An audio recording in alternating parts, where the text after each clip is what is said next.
Hey yo, what's up guys? In today's video, we're going to be talking about some crazy stuff happening currently in Nigeria. So Nigeria is about to take another World Bank loan, about $1.7 billion. And this money is supposed to go into improving healthcare and human capital development and also sustaining power. Well guys, let me know what you think in the comment section. Don't forget to like, comment, and subscribe. Staying with us, Mike, you're going to take a story in Nation. Yeah, so they were saying that the tremors that they experienced between last Friday and Tuesday made them panic because they said it's different from the rock blasting and the quarry blasting that they normally experience. That this one, that the ground was shaking from under.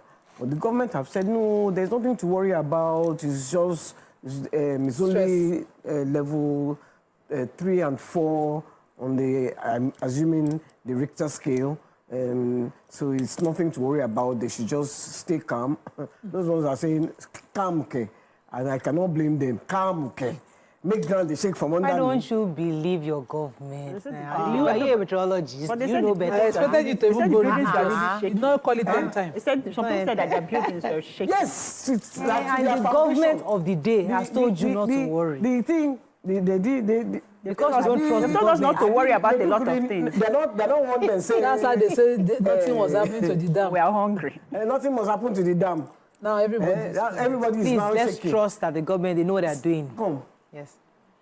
Earthquake. No, they said they shouldn't worry. You don't have it in There's nothing you can do Nigeria. about earthquake. Oh. You don't have it in Nigeria. Things have changed. Climate change, a lot of things that we don't have. You know, climate change. Hey. Oh, Nigerians, please stop No, I'm being just so saying. cynical and, you know. This is not a matter of cynical. This is a matter of government has- preservation of my life. Government has told the governments which have that said that calm down, everything is okay. The Punch. INEC deploys 5,000 beavers, 18,000 ad hoc workers. Lagos State government records 300 domestic violence cases monthly. Oh my goodness. Private employers paying below 70,000 risk jail, says federal government. World Bank to grant Nigeria $1.7 billion loan, says report. Yahaya Bello, EFCC besieged Kogi Governor's Lodge.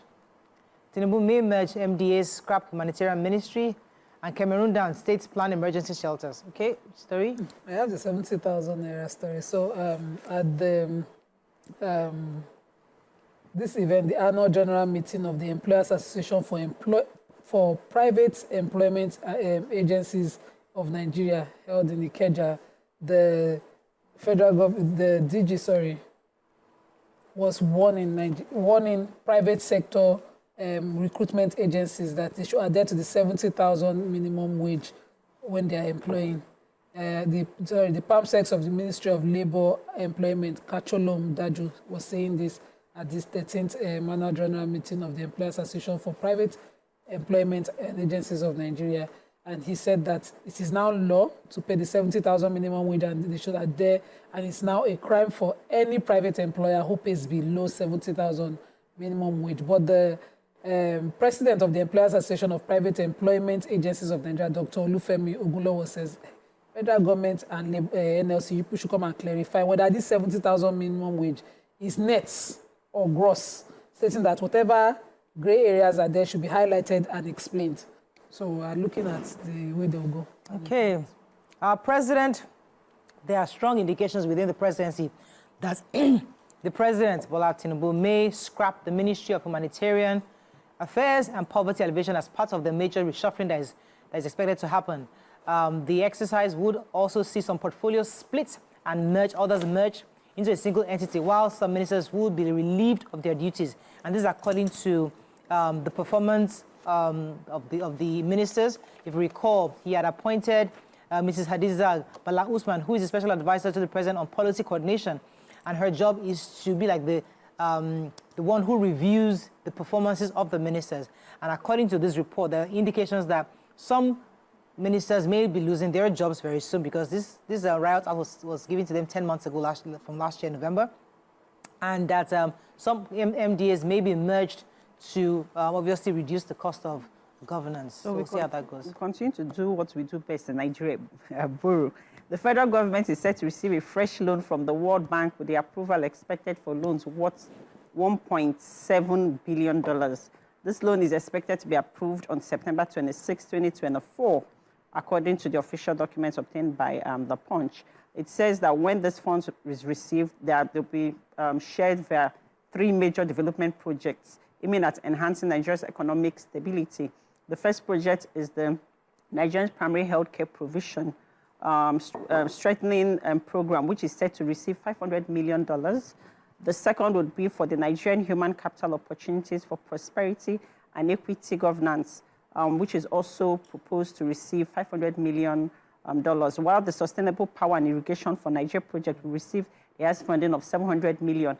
And if this is approved, it will make a total of 3.95 billion naira loans, $1 million loan taken so far within this year, and a cumulative of $6.65 billion taken within the administration of President Bola Ahmed Tinubu.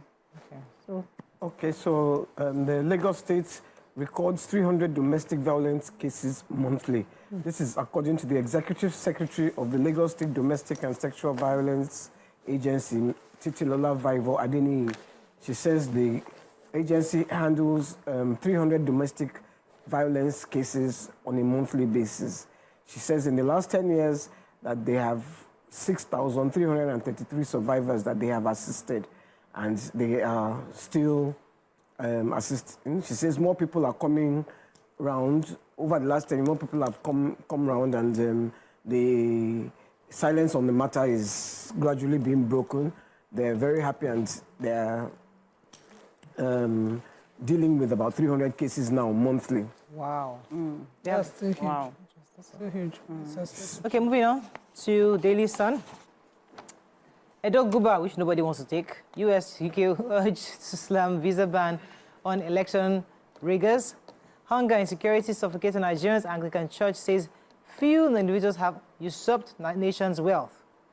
EFCC tightens noose on ex-Kogi Governor Yahaya Bello. FG stakeholders to move to tackle plastic waste pollution. CBN reintroduces cybersecurity levy on electronic banking transactions. Imo leading Southeast and South-South in functional health facilities, says report. And power crisis, AFG launches $56 million scattered to move power, to improve power. Okay, which story? Okay, so Yahaya Bello. So the former governor of Kogi State on Wednesday went to the EFCC after all these months of invitation that he had not come, about 4 months, and he was there. He asked to go, according to his aide. He said he came and asked to leave, and he left. But then the same aide is reporting to the Sun that the government lodge, the Kogi government lodge in Asokoro in Abuja, have been surrounded by EFCC, and that they're taking, they're besieging the building or the place. So it has come to our notice that the people suspected to be operatives of EFCC are currently around the Kogi government lodge Asokoro in an attempt to forcefully arrest former governor Yahaya Bello. They were shooting sporadically, and it was reported earlier that the former governor had gone to the EFCC. So I'm wondering, who do we want to arrest? Why the drama? Why the film? You know, it's just funny under democracy where we must... democracy is only possible because there's a constitution, and because the constitution is the ground norm. When a person is invited under an investigation, he's not even immune at this time, but he's now enjoying extended immunity through that of the present governor. But this is the drama we are faced with. I hope that they can iron things out. I'm confused because they said he went to the EFCC. There's a picture of him walking into the EFCC building with the governor. Now, the EFCC say no, he's not under our custody and he's still wanted. But when he walked into your office, why didn't you arrest him? He said he's even admitting that he walked out. He said he asked the EFCC he want to go, they let him to go. Now they're not laying siege. I don't get it. Wasting bullets. No petrol, wasting fuel, wasting everything, just to, okay. Just because somebody was Any a other governor. story? Yes, we do. In a report of an investigation carried out by a policy and data collection company, StatiSense, it has discovered that only 12 states in Nigeria are operating more than 1,000 health facilities. And Imo State now leads the entire former Eastern region in the operation of functional health institutions. which is they are only 4 to Lagos, Kaduna, and Ogun states in 30 states of Nigeria and Abuja. I love that this is happening because with the Japa syndrome of doctors now, and then to notice that we're having increased health facilities, having a lot that, to the extent that we're bringing to the grassroots, bringing it to the doorsteps of the people. This is amazing, and I hope that this encourages our doctors to stay back, knowing that there's work, that they'll be trained, and there are more benefits to them staying back in Nigeria. Okay, so the Minister of State for Environment, Dr. Isiaq Salako, was speaking yesterday, represented by the federal government, saying that stakeholders have taken steps to address the growing challenges of plastic waste pollution in the country. If you recall, Lagos State did something similar, where they banned quite a bit of styrofoams in the state. So the federal government also is taking a cue.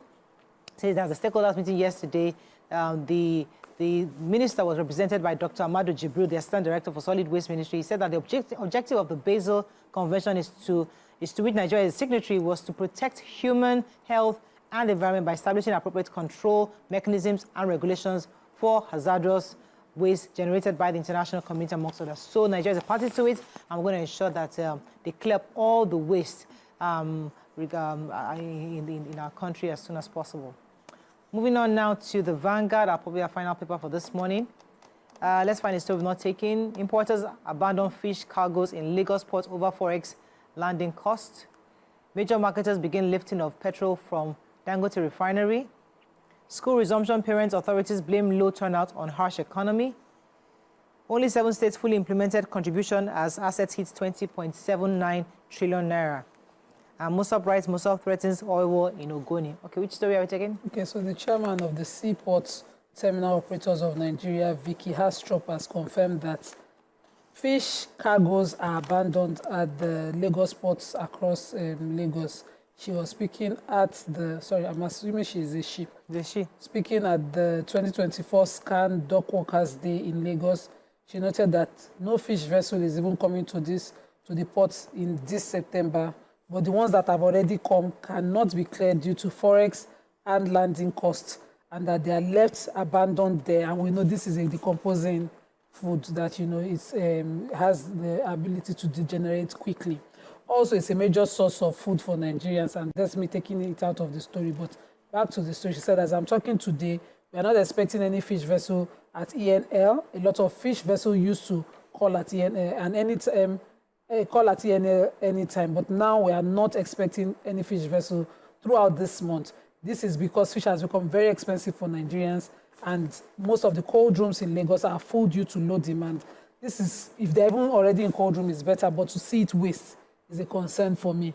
I know how expensive fish has gone. We used to carry this, our panda that we used to smoke at a very affordable price, and it's extremely expensive right now, but we can't even allow it. That box you bought for me that time, I paid you, was it 20? I bought it 53,000. Oh, wow. So we cannot allow it to waste like that. It's double the price now. And the one that we waste cannot be recovered. So please, government, please attend to this matter as quickly as possible. Okay, so I don't know what you want government to do, but go ahead. No, it's landing costs now. It's Forex and landing costs. It's doable now. It's doable. Wave it, let the food wave enter. it so that food can enter. Wave the other So they one. should reduce it Yes, or waive cancel it. it. Make it easy for them to bring. So parents and school authorities in the Ebonyi State have blamed low turnout of pupils for the new term on the biting economic hardship plaguing citizens of the country. They are concerned because as school resumes, most of the seats are empty. Parents that have more than 2 kids are complaining that they can't afford to pay for the school fees. Like one of the ladies that was interviewed says that she has 8 children and she can't afford for all of them to go back to school because we are talking about cost of transportation, cost of the hike in fuel prices, and they're begging the government to know when the CNG vehicles will be pushed out on the streets to enable them, to help them with the transportation fees. Also, in another news, in Abia State, the Abia State government is saying that there will be sanctions on schools that resumed before the 23rd of September because the government and the governor, Alex Otti, had said that all schools should wait and resume from the 23rd of September because they are trying to regulate and reform the educational sector. So schools that went ahead to do that, investigations are on the way, and then they would be sanctioned. Yes. So, according to the source, independent marketers have said that the NNPC has authorized major petroleum marketers to commence lifting of the petrol from Dangote Refinery under the existing agreement with NNPCL. So, the independent marketer says that they don't have a direct agreement with Dangote. They are lifting for NNPC pretty much. So, the initial agreement stated that NNPCL is the sole distributor of the refinery's products, and that findings by Vanguard indicated that some of the major marketers, including 11 PLC, have already lifted products. Some of them even confirmed that they have some major marketers who have already lifted, but they are not lifting on behalf of themselves. They are lifting on behalf of NNPCL based on the agreement NNPCL has with Dangote. And hopefully, I don't know, I mean, have you guys bought petrol recently?